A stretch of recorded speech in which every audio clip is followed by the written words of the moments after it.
Bom dia a todos. Que a graça e a paz do nosso Deus seja com você nessa manhã, com a sua família também. Tem alguém com fome aqui nessa manhã?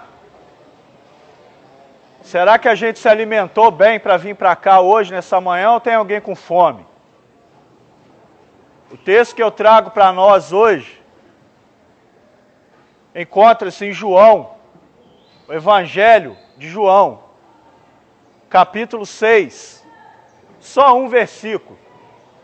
É o versículo 35 que a palavra de Deus nos diz assim: E Jesus lhes disse: Eu sou o pão da vida. Aquele que vem a mim não terá fome, e quem crê em mim nunca terá sede. Palavra do Senhor. Estou perguntando de fome, se alguém sente fome, porque se a gente parar para olhar para a realidade dos nossos dias de hoje, uma das situações que mais tem assolado o nosso mundo, não apenas o nosso país, a nossa cidade, o nosso estado, é algo chamado fome. E só quem já passou fome na vida sabe o que isso pode representar. Eu já passei. Eu já dormi na rua. Eu já tive momentos na minha vida que eu não tinha o que comer. E eu não estou falando aqui de uma fome, por isso eu comecei a perguntar dessa forma. Uma fome como a gente sente de manhã, né, antes de tomar um café, não. Fome mesmo. Nesse exato momento, milhares, milhões de pessoas estão de repente há 2, 3, 4, às vezes uma semana sem colocar nada no estômago.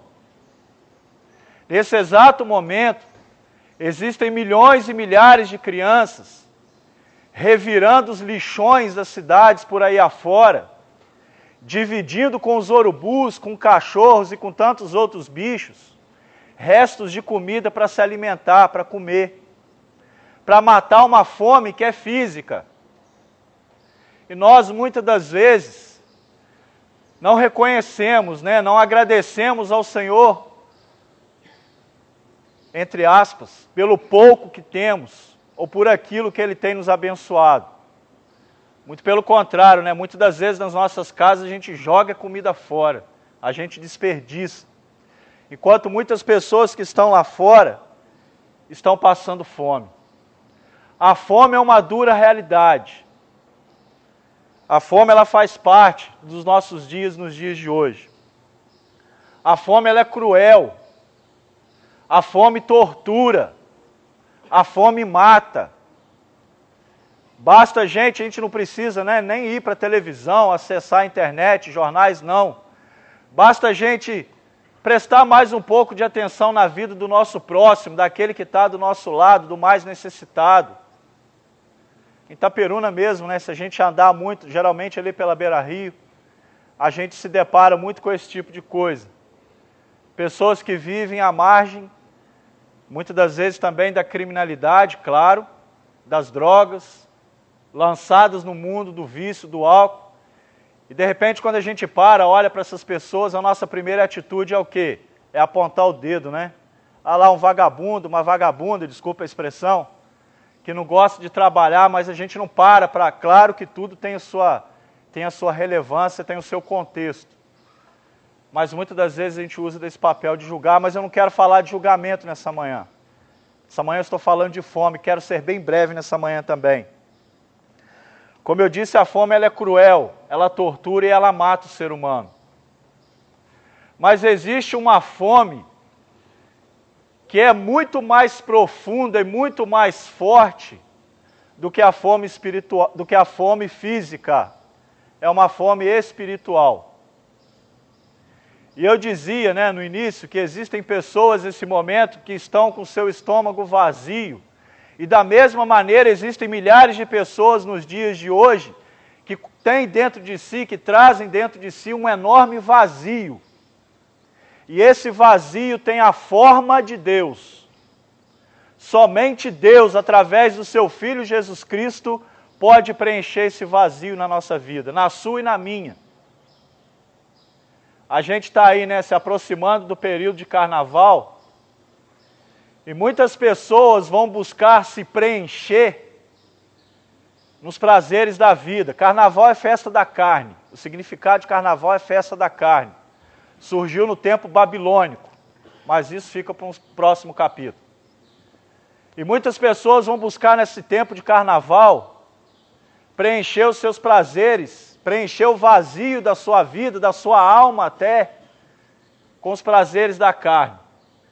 Muitos vão se lançar na bebida, outros tantos vão se entregar às drogas, outros mais vão se lançar na prostituição porque entendem que nesse tempo vale tudo. Eu já passei por isso e eu posso falar, eu já vivi essa fase na minha vida também. E eu sei o quão vazia ela é para a vida de um homem e para a vida de uma mulher. Não se deixe enganar. Acho que cada um sabe o que é melhor para si, mas não se deixe enganar. Esse tipo de coisa não traz benefício para ninguém. Tem gente mesmo, e eu já falei isso num determinado momento da minha vida, eu cria nisso. E ouço muitas pessoas falarem, nesse período do ano, né, eu vou me esbanjar. Cuidado, cuidado, muito cuidado com isso. Porque muitas das vezes a gente leva o nosso vazio, a gente leva a nossa frustração para momentos de festa como esse, achando que a gente vai se preencher e vai voltar renovado. Cuidado, porque tem gente que nem volta. A gente tem que tomar muito cuidado com isso, gente. Então o texto, nessa manhã, ele propõe isso para nós, buscar se alimentar daquilo que verdadeiramente traz vida. E qual é o alimento que traz vida? O pão que desceu do céu. E quem é o pão que desceu do céu? É o maná que Deus derramou sobre o povo de Israel, dias depois, momentos depois que haviam saído do cativeiro do Egito? Não, esse pão se chama Jesus Cristo, o único Deus vivo, o único e suficiente Salvador. Não existe outro alimento capaz de preencher o meu vazio de fome e o seu vazio de fome. Não existe outro alimento capaz de preencher o meu vazio de desejos e o seu vazio também, de prazeres. Só Ele é capaz de fazer isso. E aqui o texto propõe isso, porque um dia antes de Jesus dar essa fala, Jesus havia feito o milagre da multiplicação dos pães e dos peixes. E a palavra vai dizer que com apenas 5 pães e 2 peixinhos, foram alimentados mais de 5.000 homens, fora mulheres e crianças. Então, um dia após a multiplicação dos pães e dos peixes, Jesus dá essa palavra. Por quê? Porque a mesma multidão que havia estado com ele um dia anterior, saciando, matando a sua fome física, o procuram querendo mais pão físico. E o interessante, depois você pode ler em casa o capítulo 5, capítulo 6 todo de João, que você vai ver. O interessante disso tudo é que mesmo após eles terem presenciado todo aquele milagre da multiplicação, eles vão ao encontro do mestre querendo mais pão físico. E aí Jesus vira para eles ainda pedem um sinal para Jesus. Senhor, dá-nos um sinal, em nome de quem que o Senhor faz isso? Como é? Eles não creram. Mesmo vendo com seus próprios olhos, e interessante, foi um dos milagres que Jesus fez, que não bastou apenas que as pessoas vissem com seus olhos físicos, as pessoas viram e provaram. Mais interessante ainda, como foi o primeiro milagre feito nas bodas de Caná, quando Jesus transforma as águas em vinho. Muitas das vezes, nós vemos, nós experimentamos fisicamente falando, mas nós não cremos, porque somos pessoas vazias. É isso que a palavra de Deus quer nos dizer nessa manhã. Muitas das vezes, todos de nós, sem exceção de ninguém, me coloca em primeiro lugar, nós experimentamos, nós vemos o milagre acontecer, nós experimentamos o milagre acontecer, mas mesmo assim nós não buscamos a presença do Senhor, porque o Senhor mesmo diz no verso que eu li, eu sou o pão da vida, aquele que vem a mim Ou seja, é necessário ir até Ele para se alimentar.